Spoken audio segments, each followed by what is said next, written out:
আমার স্ত্রী cancer positive, আমার একটা ছোট বেবি আছে পুতুলের মতো।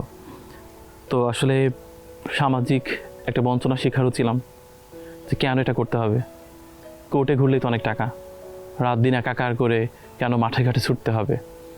কিন্তু আসলে প্রকৃতির প্রেমে পড়লে আপনি আর এখান থেকে ফিরতে পারবেন না। সব প্রেম ছিন্ন করা যায়, মানুষের প্রেম মানুষ ভুলে যায়। এ কারণেই জীবনানন্দ দাশের একটা উক্তি আছে, প্রেম ধীরে মুছে যায়, একদিন নক্ষত্রেরও মরে যেতে হয়। কিন্তু প্রকৃতির প্রেম আপনি কখনো ছাড়তে পারবেন না।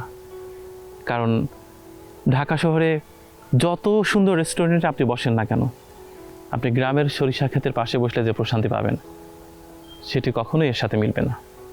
তো ধৈর্যটা এখনও রয়েছে, আমি জানি না মহান আল্লাহ কতদিন এটা রাখবেন। আমি শুনেছিলাম যে ভাবি ক্যান্সারে আক্রান্ত, তার থেরাপি চলছে। আসলে এই মুহূর্তে ওনার কি অবস্থা, এবং এই যে এগুলো মানে পারিবারিক এত সমস্যার মাঝেও আপনি কন্টেন্ট বানাচ্ছেন, মানুষকে ভালো ভালো কন্টেন্ট উপহার দিচ্ছেন, এই চ্যালেঞ্জিং জবটা যদি একটু আমাদের সঙ্গে শেয়ার করতে হবে।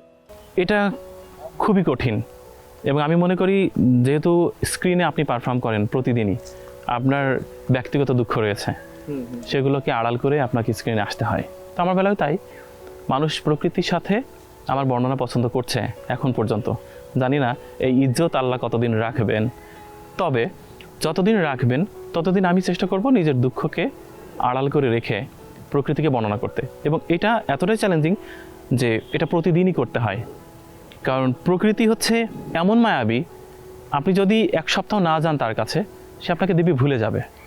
কারণ প্রকৃতি এতটা উদার, যে কোনো সন্তানই তার কাছে গেলে সে বুক আগলে তাকে আপন করে নেবে। তা নাহলে কক্সবাজারের সমুদ্রে কত কুখ্যাত খুনিও যায় দুঃখ বোধ করার জন্য। কক্সবাজারের এই লোনা জল বলতে পারতো যে তোমাকে আমি গ্রহণ করব না, কিন্তু সে কিন্তু সবাইকে আগলে নিচ্ছে। এবং কক্সবাজার সমুদ্র সৈকতের এই যে এত লবণাক্ত পানি, আমার তো মনে হয় মানুষের দুঃখ গ্লানি আর চোখের পানিতেই আরও বেশি লবণাক্ত হয়ে গেছে। মানুষ দুঃখ নিংড়ানোর জন্য কক্সবাজার কিংবা সমুদ্রের ধারেই ছুটে যায়। তো আমার ওয়াইফকে আমি বলতাম, এখনও বলি, যে দেখো আসলে আমার এই কাজটা তো প্রতিদিন করতে হয়।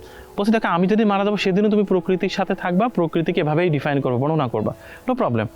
কারণ তোমার জীবনের যে ঘড়িটা, এটি কখনো থামানোর দরকার নেই, প্রয়োজন নেই।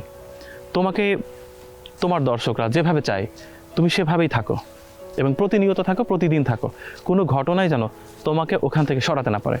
সো এই সাহসটা আসলে আমার স্ত্রীর কাছ থেকে পাওয়া।